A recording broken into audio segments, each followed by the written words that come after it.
काही दहशतवादी हल्ला झालाय, पुण्यातले काही कुटुंब तुमच्या संपर्कात होते, त्याच्या काय परिस्थिती आहे आणि त्यांना कुठपर्यंत मदत केली?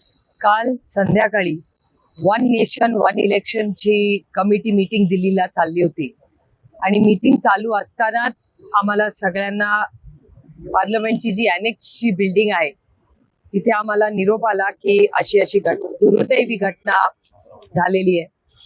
आधी अंदाजच येत नव्हता की नक्की काय झालंय, पण जी काय प्राथमिक माहिती येत होती त्याच्यातून आम्ही सगळ्याच खासदारांना, सगळ्याच पक्षाचे खासदार तिथे उपस्थित होते कमिटी मीटिंग मध्ये, आणि त्यातून थोडी थोडी माहिती आम्हाला दिवस संध्याकाळपर्यंत येत राहिली. त्यानंतर आम्ही सगळ्यांनी एकत्र मिळून उमर अब्दुल्लाजींना कॉन्टॅक्ट केलं आणि बारामतीकरांच्या आशीर्वादाने मी होम कमिटीवरही आहे, जी स्टँडिंग कमिटी आहे देशाची.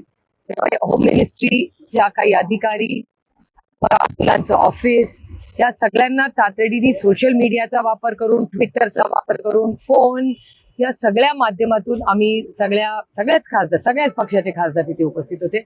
आम्ही सगळ्यांनी पाठपुरावा करायला सुरुवात केली आणि त्यानंतर आम्हाला माहिती आली की पुण्याचे 2 लोकांना कदाचित त्यांना गोळ्या लागलेल्या आहेत, कदाचित, काही कन्फर्म बातमी नव्हती.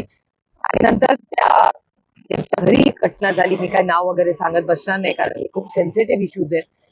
त्यांच्या घरातल्याच लेकीचाच आम्हाला फोन आला की असं असं झालेलं आहे आणि अशी परिस्थिती आहे.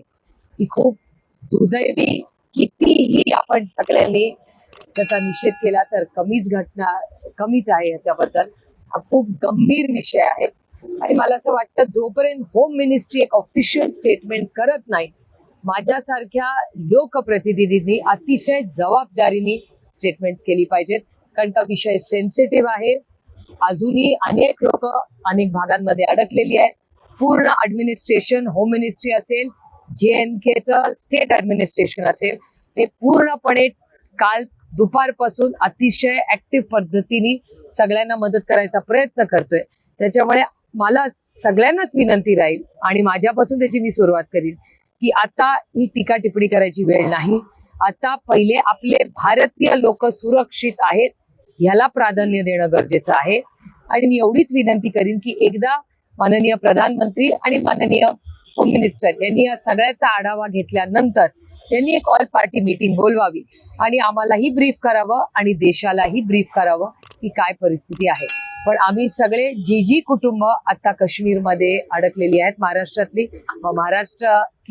कोणाच्या मतदारसंघातली, कोणाच्या कुटुंबातली, कोणाच्या नात्यातली, त्या प्रत्येकाला जे आहेत तिथे तुम्ही राहा. तुम्हाला मदत लागणार असेल तर लागेल. आज बारामतीतले काही आमचे वकील आहेत जे आज त्या भागात आहेत, ते योगायोगाने बघा त्या सोनमर्गला जायचा त्यांचा प्रोग्राम होता, तर त्यांना आर्मीने आधार दिलेला आहे आणि आर्मी म्हणलेली आहे तुम्ही काळजी करू नका, तुम्ही सेफ आहात. मी आधी रात्री त्यांच्याशी बोलले, आजही बोलले. वनिता बनकरताई आमच्या, त्या ज्योतिताई झुरोंगे आमच्या, त्या तिथे अडकलेल्या आहेत.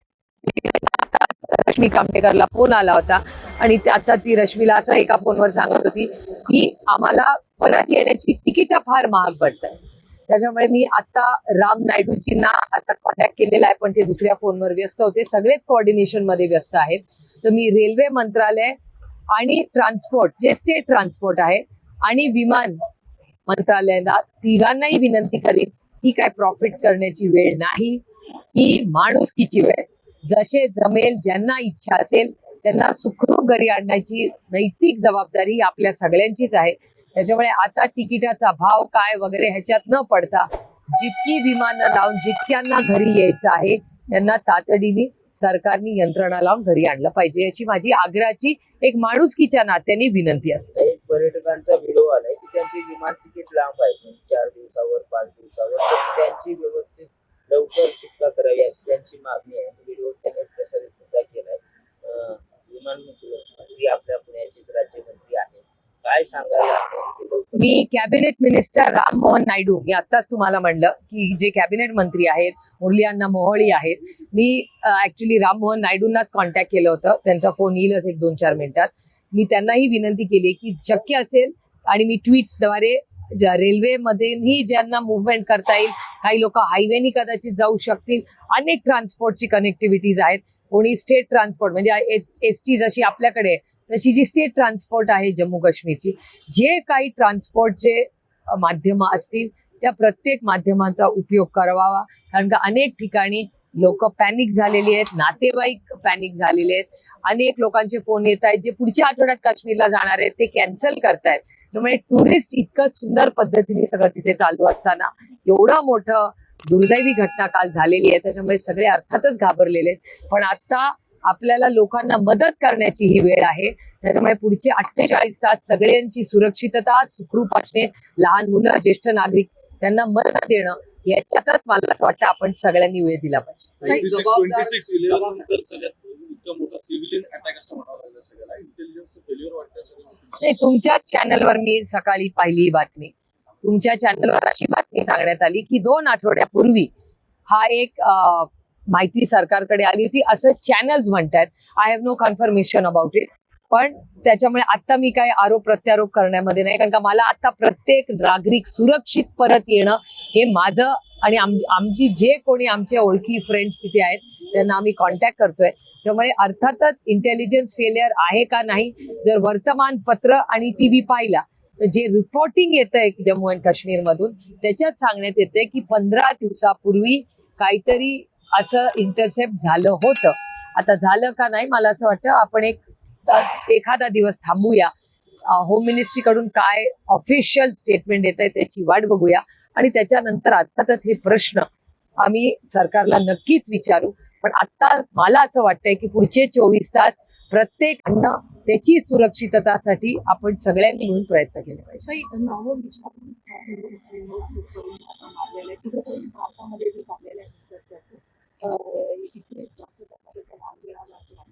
मी तुम्हाला खरं सांगू, आता पुढचे 24 तास मला सुरक्षितता हे माझं प्राधान्य आहे आणि माझी सगळ्यांनाच विनंती राहील की राजकारण करायला खूप वेळ आहे. आता high priority is safety first.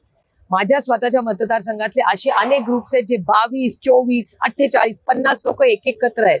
ते सुरक्षित आहेत आणि ते परत घरी येईस्तोवर माझी जबाबदारी संपत नाही, कारण का ते माझ्या कुटुंबातले लोक आहेत. मी त्यांची लोकप्रतिनिधी आहे. त्याच्यामुळे आता उमर अब्दुल्लांचं ऑफिस, होम मिनिस्ट्री ह्याच्याशी आणि आता एक्स्ट्रा म्हणजे राममोहन नायडूंची बोलून रेल्वे आणि रेल्वे, एअर ट्रान्सपोर्ट आणि स्टेट ट्रान्सपोर्ट ह्याच्या सगळ्या कामामध्ये आम्ही काल संध्याकाळपासून सगळं आमचं ऑफिस आणि आमचे सगळे सहकारी पदाधिकारी व्यस्त आहेत. हिंदी में जानना चाहेंगे झालं मराठी सगळं.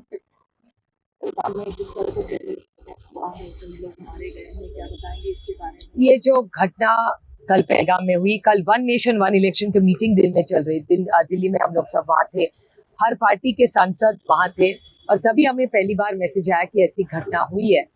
उसके बाद हम सब ने मिलके उमर अब्दुल्ला जी को कांटेक्ट कर दिया और हमारी सबकी कोशिश है कि जो भी वहाँ है वो सुरक्षित अपने अपने घर चले. जिस जिले के होंगे, जिस राज्य के होंगे, हर नागरिक को सुरक्षित घर लाना ये हमारी सबकी जिम्मेदारी है.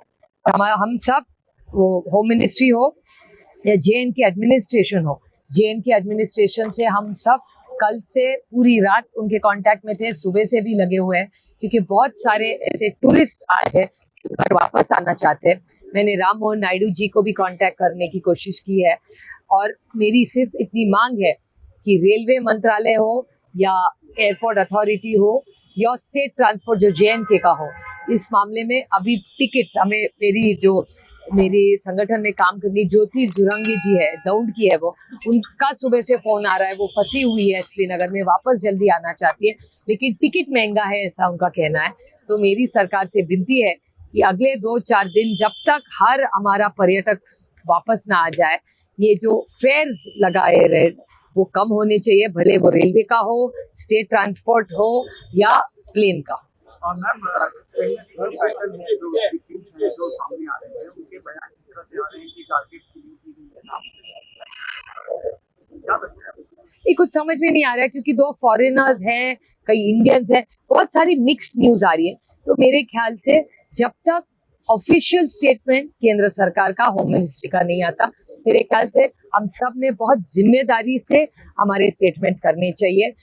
अभी सबकी सुरक्षितता ये हमारे प्राथमिक सबसे बड़ी इम्पोर्टेंट जिम्मेदारी आज है और अगले 2 दिन में हर पर्यटक, हर नागरिक श्रीनगर का, हर कश्मीरी जो वहाँ रह रहा है, उसकी सुरक्षितता हम सब के लिए बहुत महत्वपूर्ण है।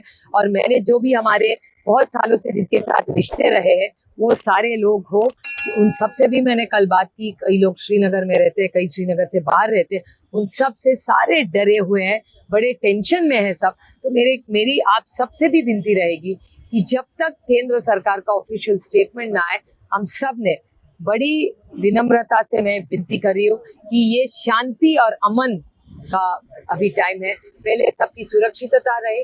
आगे जब रिपोर्ट आएगा तो जरूर टिप्पणी करेंगे, क्योंकि ये बहुत, आप ही के चैनल ने ऐसे कहा है कि 2 हफ्ते पहले एक इंटरसेप्ट हुआ था कि ऐसा अटैक होने वाला है, लेकिन ये अभी तू मैं का वक्त नहीं है। 2 हफ्ते पहले क्या हुआ उसके बारे में जरूर हम पूरी केंद्र सरकार से ये सवाल पूछेंगे, लेकिन पहले 2 दिन लोगों की सुरक्षितता ये हमारे लिए बहुत मायने रखती है। तो पहले हमारे सब, सिर्फ महाराष्ट्र नहीं, हर भारतीय सुरक्षित रहे, कश्मीर में रहने वाला हर नागरिक वो सुरक्षित रहे। और उसके बाद मैं मांग करूंगी कि एक बार ये 1-2-3 दिन में सेटल हो जाए इशू, उसके बाद एक ऑल पार्टी मीटिंग केंद्र सरकार ने बुलानी चाहिए और इस देश को पता चलना चाहिए कि हुआ क्या। दहशतवादी सापडलेले नाही, ते कुठं आणखी दुसरं काही करू शकतात। सर्च ऑपरेशन सुरू आहे, मात्र फोकस पुढे येतात, हल्ले केले कुठं हा खरा प्रश्न आहे। हा, हे त्याच्यामुळे आपण होम मिनिस्ट्री काय करते ऑफिशियल स्टेटमेंट त्याची वाट बघूया ना, कारण का काल माननीय होम मिनिस्टर तिथे गेले, प्रधानमंत्रींनी आज सकाळी रिव्ह्यू घेतलाय, उमर अब्दुल्ला जी या सगळ्या कामात व्यस्त आहेत आणि तिथली जम्मू काश्मीरची सगळी जी सिक्युरिटी आहे ती सेंट्रल गव्हर्नमेंट मधून होते। त्याच्यामुळे आपण मला असं वाटतं की आज संध्याकाळपर्यंत जर ऑफिशियली केंद्र सरकारचं एखादं स्टेटमेंट आलं तर लोकांना धीर वाटेल आणि आधार मिळेल।